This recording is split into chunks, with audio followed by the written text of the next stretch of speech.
مولانا طارق جمیل صاحب نے فرمایا ہے سود دینا حرام نہیں ہے، سود لینا حرام ہے۔ مولانا طارق جمیل صاحب نے کچھ دن پہلے فرمایا تھا کہ سود دینا حرام نہیں ہے، لینا حرام ہے۔ اصل میں وہ جو فرمانا چاہ رہے تھے نا، وہ میں آپ کو بتاتا ہوں کیا بتانا چاہ رہے تھے، لوگوں نے غلط سمجھا۔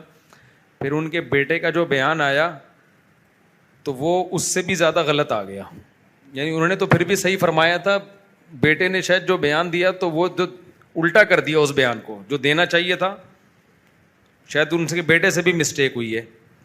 تو حضرت مولانا طارق جمیل صاحب نے جو فرمایا تھا کہ سود دینا حرام نہیں ہے، لینا حرام ہے، اس کا مطلب یہ ہے کہ سودی ایگریمنٹ تو بہرحال حرام ہے۔ جب ہم بینک سے سودی ایگریمنٹ کرتے ہیں نا، وہ بہرحال حرام ہے، لیکن رقم کون سی حرام ہوگی؟ رقم وہ حرام ہوگی جو ہم بینک سے سود کے طور پر لیتے ہیں، اس رقم سے جو بھی کاروبار کرو گے، کام کرو گے، وہ حرام ہو جائے گا۔ اسی طرح بینک سے آپ نے قرضہ لیا اور اب آپ بینک کو اس قرضے پہ سود دیتے ہو، تو اس سود سے بینک جو بھی کام کرے گا حرام ہوگا، لیکن ہم جو قرضہ لے کے جو بھی کام کریں گے وہ کام حرام نہیں ہوگا، کیونکہ وہ رقم حرام نہیں ہے، عمل حرام ہے۔ سمجھ میں آ رہی ہے بات کہ نہیں آ رہی؟ وہ رقم حرام نہیں ہے، کیونکہ لوگوں کی بچتیں بینک میں رکھی ہوئی ہیں، بینک وہ اٹھا کے آپ کو پکڑا دیتا ہے، تو رقم تھوڑی نہ چوری کی رقم ہے نہ سود کی رقم ہے۔ سود تو وہ ہوگا جو آپ بینک کو دیں گے۔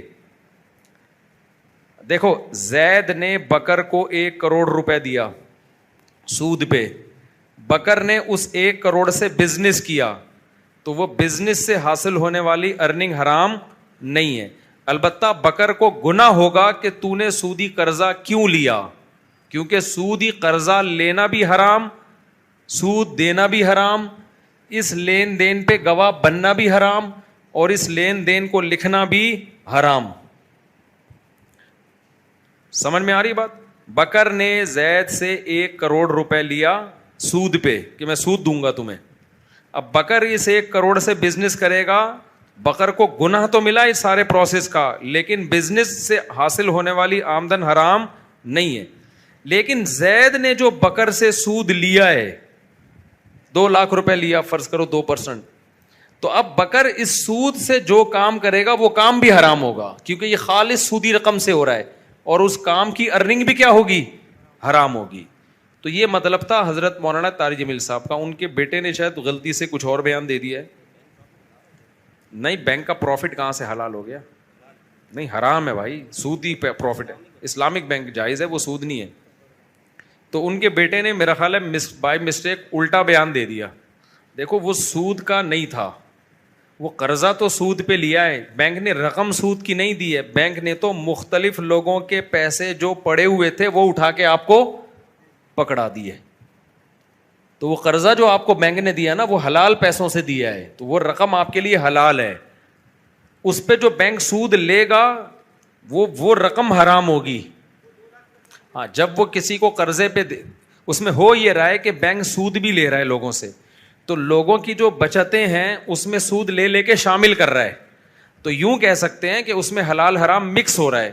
تو شریعت کا حکم یہ ہے کہ جب حلال حرام مکس ہو رہا ہوتا ہے نا، مرج ہو جائے، اب ہمیں نہیں پتا اس میں حلال نوٹ کون سا ہے، حرام کون سا ہے، تو غالب کا اعتبار ہوگا، اگر زیادہ حلال ہے تو پھر وہ رقم جب ہم کسی کو دیں گے تو وہ حلال سمجھی جائے گی۔ اس کی ایک مثال دیتا ہوں کہ ایک آدمی کسٹم میں جاب کرتا ہے، تو اب اس کی ایک تنخواہ ہے جو حلال تنخواہ ہے، فار ایگزامپل 1 لاکھ روپے تنخواہ ہے، اوپر کی آمدنی 2 لاکھ ہے، 3 لاکھ اس کے گھر میں آ رہا ہے۔ اب وہ آپ کی دعوت کرتا ہے تو آپ اس کی دعوت کو نہیں کھا سکتے، کیوں؟ 2 لاکھ میں 1 لاکھ مکس ہو رہا ہے، تو ہم یہی سمجھیں گے حرام پیسوں سے ہی ہمیں کھلا رہا ہے۔ لیکن اگر وہ کہتا ہے بھائی میں اپنی تنخواہ کھانے پینے کے لیے الگ رکھتا ہوں اور اس میں سے تمہیں کھلا رہا ہوں، تو پھر کیا ہے؟ جائز ہے، اس کی زبان کا اعتبار کیا جائے گا۔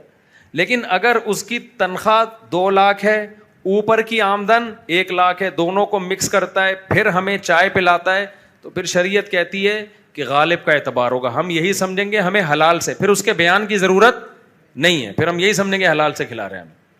سمجھتے ہیں کہ نہیں سمجھتے؟